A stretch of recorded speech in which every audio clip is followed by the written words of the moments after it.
Demetrious Johnson, man, he is a tremendous athlete. I've beat 8 or 9 former world champions. That's something that no one's ever done in the sport. You know, whether people find me as the greatest ever, that's their opinion. And whether people find Demetrious, I don't mind sharing that debate with a guy like Demetrious Johnson. He's unbelievable.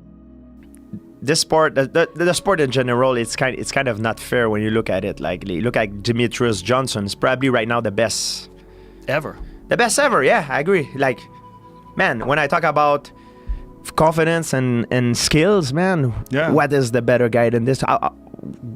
What better guy than this? Yeah. Like, I'm telling you the truth. Like, if I would have the same size as this guy, man, I don't want to fight this guy, man. They would beat the shit out of me. I have my passion about my sport, and I love when I people talking about this, because Demetrious, people need to respect, because it's a great fight. Right, you know? But who's the GOAT? Who's the greatest of all time? Is it you or Demetrious? I think Demetrious. Demetrious? Yeah, well, that's absolutely. Huge. George St. Pierre and Demetrious Johnson, I think, are the only two names that are on every unanimous MMA Mount Rushmore, Kenny. Some people don't include John Jones and Anderson Silva because of some extracurricular transgressions, right? But DJ, man, right? For a lot of people, this is the greatest MMA fighter of all time, and there's certainly a case to be made, and he's going into the UFC Hall of Fame this summer. I never was a big fan of him. No? No. Never. I think in his first prime, of all, when you call yourself a Mickey Mouse, Mighty Mouse. So I always thought that he was a Mickey Mouse. I'm like, bro, how the fuck you calling yourself a Mickey Mouse? No, he was a good fighter. He was a very technical fighter. He dominated the whole division. How many times he defended his belt? Like many times. 14 times. Many times. 12. I think Mighty Mouse, he just sees martial arts. He just sees things different. Like, it seems like he's just a nerd with it. You think Mighty Mouse is a nerd? I think Mighty Mouse is a nerd. Do you really? I really do. I think he's a nerd with MMA. Like, he studies it and he sees it. He understands it differently than most other fighters. So, you know, when he think about it, you know, the kid was working construction and still training and going in fights and destroying people. Like, how you get the time to be that good? Mm-hmm. You know, his level of understanding everything, and he's a freak athlete as well. Like, you could tell he took, you know, everything serious. I would have loved to have been a fly on the wall just to see how he trained and stuff like that. And I guarantee you, he trained different from other fighters.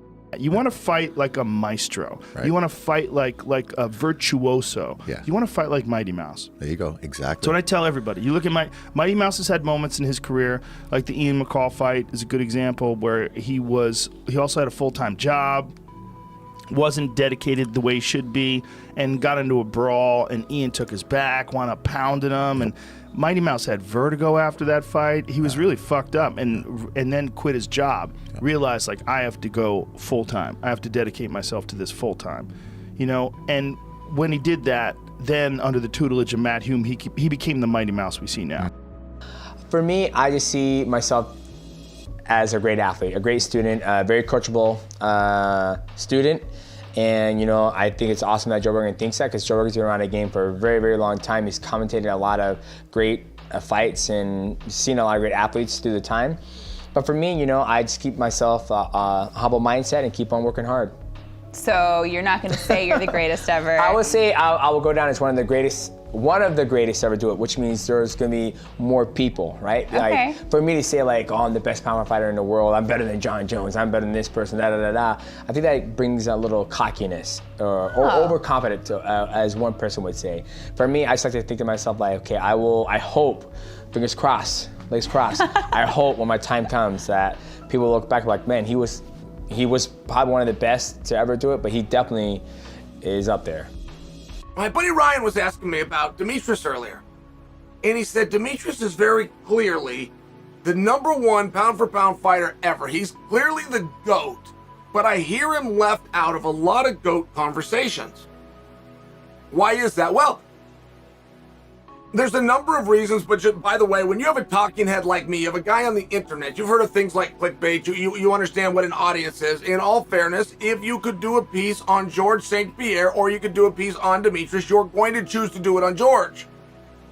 But in my opinion, one of the things that sets him apart from everybody else is that he's not running away from you and not getting hit. He's running at you and not getting hit. True. I mean, he's coming straight forward and then cutting angles and doing things to you that you didn't anticipate, and he's not there for the counters. Yeah. So he's fighting correctly. Yeah. When I talk about like just technique, you gotta think about Mighty Mouse too, man.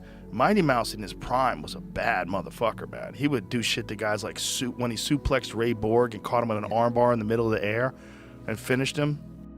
Yeah, absolutely brilliant mixed martial artist who was able to do it all and do it all at an extremely high level. And when he was at his best, there was no competition for him. He was just that good. So, and I think that, you know, if you were a smart mixed martial artist coming up, that was the guy that you were studying to learn from, of how to put it all together. He was constantly in search of getting better. And yeah, one of the greatest mixed martial artists that I have ever seen. You know, Mighty Mouse could adapt and everything, but because of his competitive spirit, like, you know, Mighty Mouse, he's you don't give up. No, he don't give up. He's very competitive, and that's what you got to do when you have the will to win, like that strong. Like, you're going to have to adapt, or you're going to accept defeat. And you just don't see that in Mighty Mouse. Like, you know, yeah, he's lost fights and stuff before, but you know, a lot of the greats have. But he's just not one of the people you just see like accepting defeat. You know, that's why he can adapt. He's so competitive.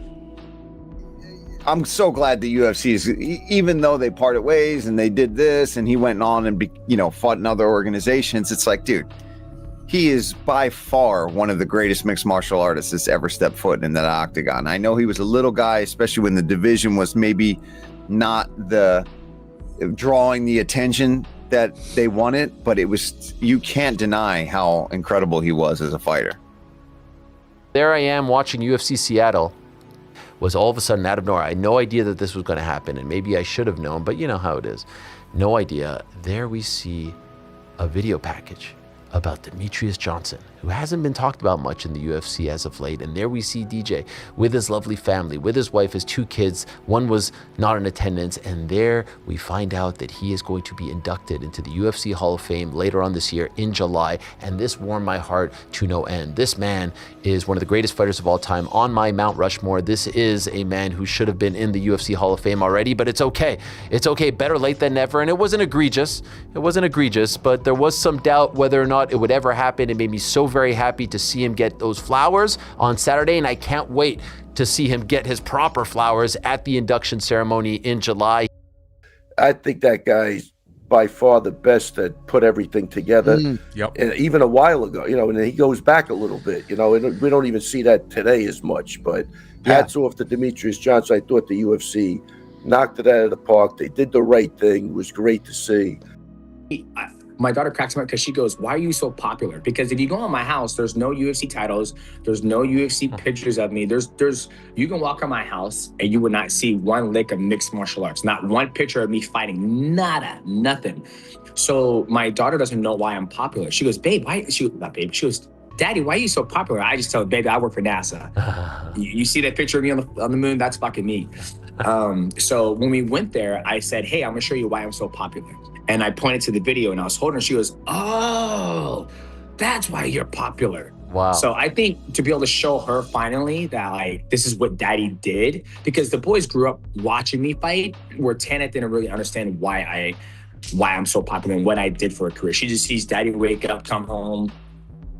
I just got done working out. I'm going to go downstairs, work, and create some stuff. So it's kind of cool for her and for my wife and Tyron. It was awesome for them to be in attendance. I've been fortunate enough to be seated there at an event and witness a few of these guys being inducted, to where, at the moment I hear a package come on that I didn't really expect, because they shock you. You don't expect it, and all of a sudden, boom, a package is coming on, and I'm like, oh, that means they're putting him in. And I just pull my phone out and I just start recording, because I love to see it. And for me, it's like, it's a motivation. It's just a little extra inspiration. Man, this is where you could be one day. So I've been able to I have on my phone maybe at least 4 or 5 that I've been sitting next to guys and the package come on and they're being inducted into the Hall of Fame. So man, shout out to DJ finally being inducted into the Hall of Fame. Yeah, and like I would tell people, there's a bit of admiration that I had for Demetrious Johnson. Like I was, it was like, you know, you're fighting the dude that almost seems untouchable. A guy that makes you question yourself. Like, whoa, this guy is that good. Mighty Mouse, he just has very few holes. He's like pouring water. This motherfucker just keep going distance, and he never stopped. I'm like, damn, dude. Yeah. Like I watched him drill before his fight. Fucking did the same thing in the drill. He just did it right in the fight. Yeah. I'm like, dang. When I was fighting CB Dollaway on UFC 186, Demetrious Johnson was on the card defending against Kyoji Horiguchi.